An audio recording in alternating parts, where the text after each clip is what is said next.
At first glance, asset correlation may seem like a complex topic. However, it is important to understand the concept and how it affects your portfolio. By combining assets with low correlation, you can potentially improve portfolio returns while reducing risk. Correlation is a statistical measure of how one asset class performs in relation to another asset class. Correlations can range from +1 to -1.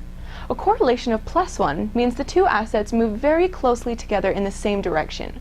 Combining assets with a high positive correlation will not provide much risk reduction. A correlation of -1 indicates the assets move in opposite directions, a rare event in the investment world. A correlation close to 0 means no relationship exists in the price movements of the two assets. Combining assets with consistently high correlations to each other does little to reduce risk. The greatest combination benefit to a portfolio seems to be achieved by combining assets with consistently low correlations, which results in consistently reduced risk. When selecting investments for your portfolio, consider the diversification aspects for your overall portfolio. While correlations change over time, there are some important things to know. Stocks tend to have a low positive correlation with corporate and government bonds. Short-term bonds tend to have a low correlation with long-term bonds.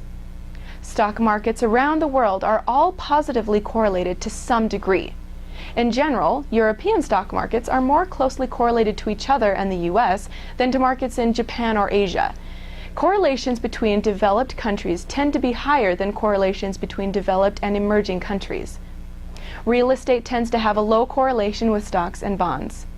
As always, remember that past performance does not necessarily indicate future results.